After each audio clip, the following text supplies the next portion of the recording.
అందరికీ నమస్కారం. Welcome to our channel. భక్తి మాలికలకు స్వాగతం, సుస్వాగతం. శ్రీ సాయినాథాయ నమః. శ్రీ సాయి సచ్చరిత్రము 21వ అధ్యాయము. ప్రస్తావన. యోగీశ్వరుల వ్యవస్థ, విహెచ్ ఠాకూర్, అనంతరావు పాటంకర్, నవవిధ భక్తి, పండరీపురం ఫ్లీడరు. ఈ అధ్యాయంలో హేమాడ్ పంతు, వినాయక హరిశ్చంద్ర ఠాకూర్ బిఏ, అనంతరావు పాటంకర్ పూనా, పండరీపురం ఫ్లీడరు గురించి కథలు చెప్పాను. ఈ కథలన్నీ ఆనందదాయకమైనవి. ఇవి సరిగా చదివి గ్రహించినచో ఆధ్యాత్మిక మార్గములకు దారి చూపును. ప్రస్తావన. సామాన్యముగా మన గత జన్మ సముపార్జనము వలన మహాత్ముల సాంగత్యము భాగ్యము పొంది దాని వలన మేలు పొందెదము. దీనికి ఉదాహరణముగా హేమాడ్ పంతు తన సంగతినే చెప్పాడు. బొంబాయి దగ్గరగా ఉన్న బాంద్రాకు ఇతడు చాలా కాలము మెజిస్ట్రేటుగా ఉండెను. అక్కడ పీరు మౌలానా అను మహమ్మదీయ మహాత్ముడు నివసించుచుండెను. అనేక మంది హిందువులు, పారసీకులు, ఇతర మతస్థులు పోయి వారిని దర్శించుచుండిరి. హేమాడ్ పంతు పురోహితుడగు ఇనుస్ పీర్ మౌలానాను దర్శించమని అనేకసార్లు హేమాడ్ పంతుకు చెప్పాను. కానీ ఏవో కారణముల చేత హేమాడ్ పంతు ఆ మహాత్ముని దర్శించలేకపోయెను. అనేక సంవత్సరముల తరువాత అతని వంతు వచ్చెను. అతడు షిరిడీకి పోయి శ్రీ సాయి దర్బారులో శాశ్వత స్థానమును పొందెను. దురదృష్టవంతులకు ఇట్టి మహాత్ముల సాంగత్యము లభించదు. కేవలము అదృష్టవంతులకే అట్టిది లభించును. యోగీశ్వరుల వ్యవస్థ. అత్యంత ప్రాచీన కాలము నుండి ప్రపంచమున యోగీశ్వరుల వ్యవస్థ ఉన్నది. అనేక మంది యోగులు అనేక చోట్ల అవతరించి వారికి విధింపబడిన పనులను నెరవేర్చెదరు. వారు అనేక చోట్ల పనిచేసినను అందరూ ఆ భగవంతుని ఆజ్ఞానుసారము నెరవేర్చెదరు. కాన ఒకరు చేయనది ఇంకొకరికి తెలియను. ఒకరు చేసిన దానిని ఇంకొకరు పూర్తి చేసెదరు.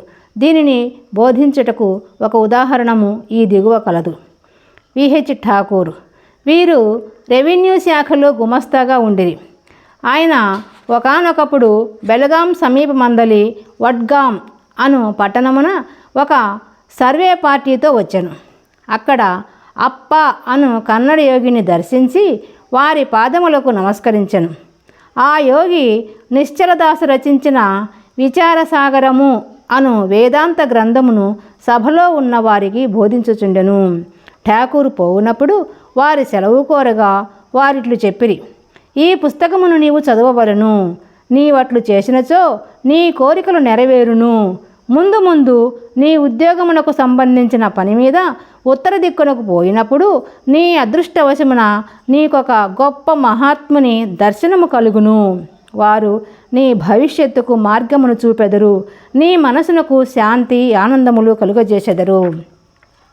ఆ తరువాత ఠాకూరు జున్నూరుకు బదిలీ అయ్యెను. అచ్చటికి పోవుటకై నాన్హే ఘాటు లోయను దాటిపోవలసి ఉండెను. ఆ లోయ మిక్కిలి లోతైనది.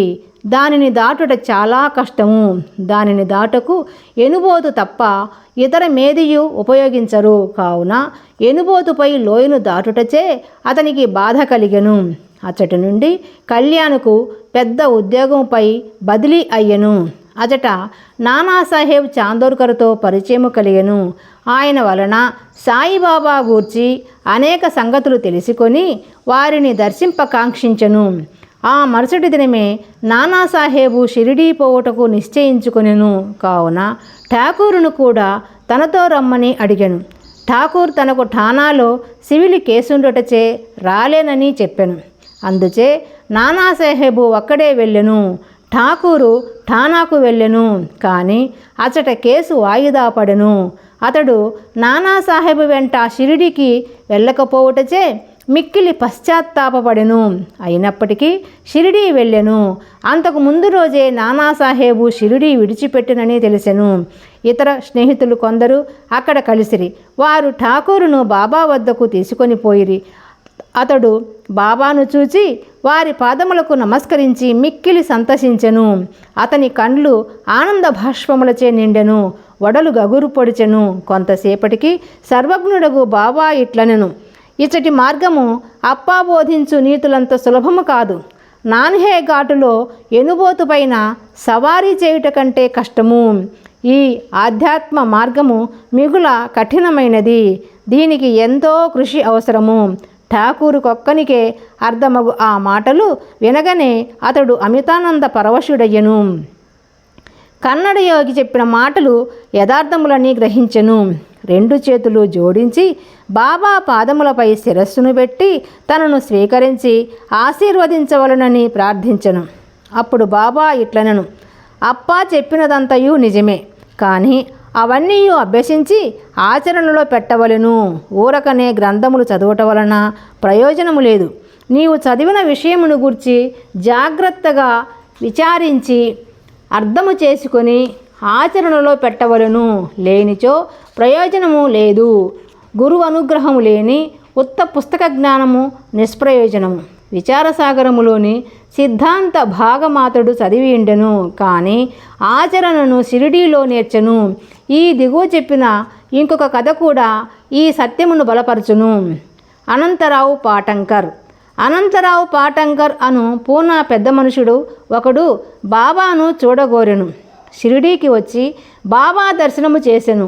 అతని కండ్లు సంతృష్టి చెందెను. అతడు ఆనందించెను.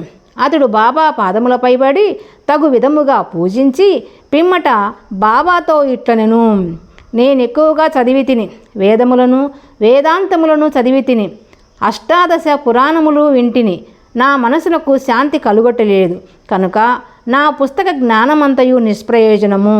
పుస్తక జ్ఞానము లేని నిరాడంబర భక్తులు నాకంటే మేలు. మనస్సు శాంతి పొందినచో పుస్తక జ్ఞానమంతయు వ్యర్థము. నీ దృష్టి వలనను నీ మహత్తరమైన మాటల వలనను నీవు శాంతి ప్రసాదింతువని వింటిని. అందుచే నేనిచ్చటికి వచ్చి తిని. కావున నా యందు దాక్షిణ్యము చూపుము, నన్ను ఆశీర్వదించుము. అప్పుడు బాబా ఒక నీతి కథను ఈ విధముగా చెప్పెను.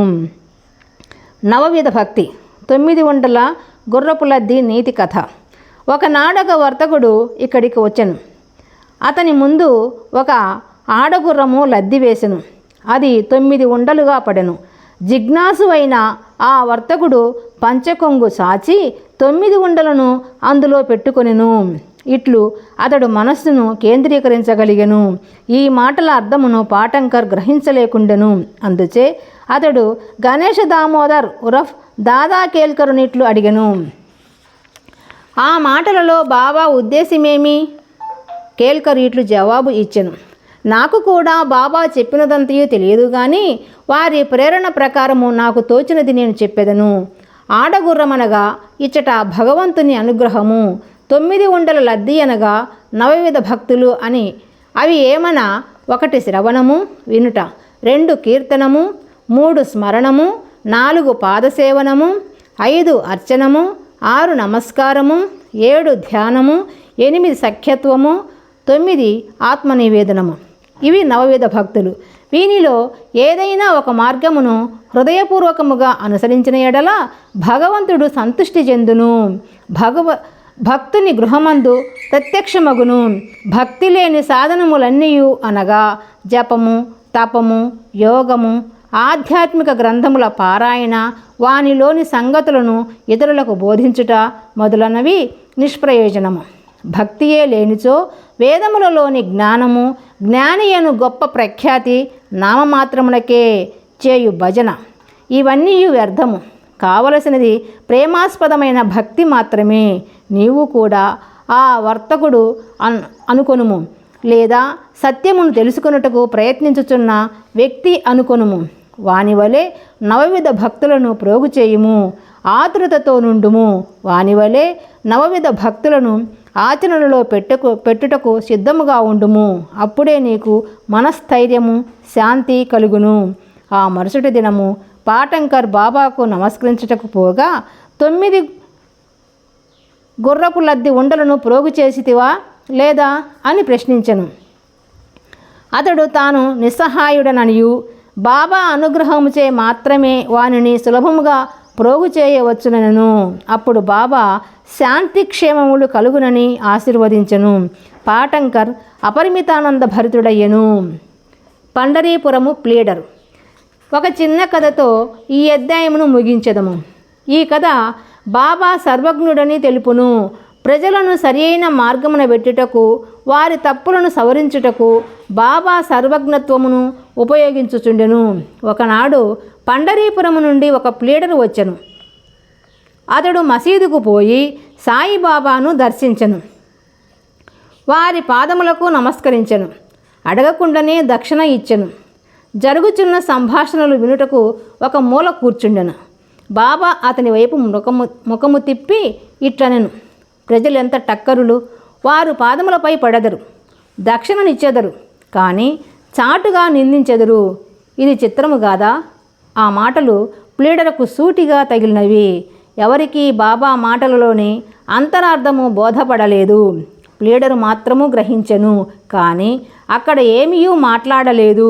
వాడాకు పోయిన పిమ్మట ప్లీడరు కాకాసాహెబు దీక్షితుతో ఇట్లనియను, బాబా చెప్పినదంతయు యథార్థమే. ఆ బాణము నాపై ప్రయోగించిరి, అది నా గూర్చియే. నేనెవరిని నిందించకూడదు, తృణీకరించరాదని బోధించుచున్నది. పండరీపురము సబ్జడ్జియగు నోల్కరు తన ఆరోగ్యాభివృద్ధి కొరకు షిరిడీకి వచ్చెను. ఇచ్చటనే మకాము చేశాను. ప్లీడరు విశ్రాంతి గదిలో దీని గూర్చి వివాదము జరిగెను. రోగముచే బాధపడుచున్న సబ్జడ్జి ఔషధమును సేపించక షిరిడీకి పోయిన మాత్రమున బాగగునా అని మాట్లాడుకొనిరి. సబ్జడ్జిని వ్యాఖ్య చేసిరి, సాయిబాబాను నిందించిరి. నేను కూడా అందుకొంత భాగము వహించి తిని నేను చేసినది సమంజసము కాదని ఇప్పుడు సాయిబాబా నిరూపించను. ఇది నాకు దూషణ కాదు, నాకిది ఆశీర్వచనమే. ఇది నాకు ఒక ఉపదేశము. నేనిక మీదట ఎవరిని దూషించరాదు, ఎవరిని నిందించరాదు, ఇతరుల విషయంలో జోక్యం కలుగజేసుకునరాదు. పండరీపురమునకు షిరిడి 300 మైళ్ళ దూరమున ఉన్నది. బాబా సర్వజ్ఞుడగుటచే పండరీపురములో ప్లీడర్ విశ్రాంతి గదిలో ఏమి జరిగినో తెలుసుకునిరి. ఈ నడుమనున్న స్థలము, నదులు, అడవులు, పర్వతములు వారి సర్వజ్ఞత్వమునకు అడ్డుపడలేదు. వారు సర్వమును చూడగలిగిరి. అందరి హృదయములలో గల దానిని చదవగలిగిరి. వారికి తెలియని రహస్యమేదియూ లేదు. దగ్గరనున్నవి, దూరముగా ఉన్నవి ప్రతి వస్తువు కూడా పగటి కాంతి వలె వారికి తేట తెల్లము. ఎవడైనా దూరముగా కానీ దగ్గరగా కానీ ఉండనిమ్ము, బాబా సర్వంతర్యామి ఎగుటచే వారి దృష్టి నుంచి తప్పించుకొనుటకు వీలు లేదు. దీనిని బట్టి ప్లీడర్ ఒక నీతిని నేర్చుకొనెను, ఒకరిని గూర్చి చెడు చెప్పరాదు, మరియు అనవసరముగా వ్యాఖ్యానము చేయరాదు. అట్లు బాబా అతనిని దుర్గణమును పోగొట్టి సన్మార్గమందు పెట్టెను. ఇది ఒక ప్లీడర్ను గూర్చి చెప్పినదైనప్పటికీ అందరికీ వర్తించును. కాబట్టి ఈ కథ బోధించు నీతిని జ్ఞప్తి ఎందుంచుకొని మేలు పొందెదముగాక. సాయిబాబా మహిమ అగాధము, వారి లీలలు కూడా అట్టివే, వారి జీవితము అట్టిదే. వారు పరబ్రహ్మం యొక్క అవతారమే. 21వ అధ్యాయము సంపూర్ణము. సద్గురు శ్రీ సాయినాథర్పణమస్తు. శుభం భవతు. ఈ వీడియో నచ్చినట్లయితే లైక్ చేయండి, షేర్ చేయండి, సబ్స్క్రైబ్ చేసుకోండి. మీ అభిప్రాయాలను కామెంట్ రూపంలో తెలియజేయండి.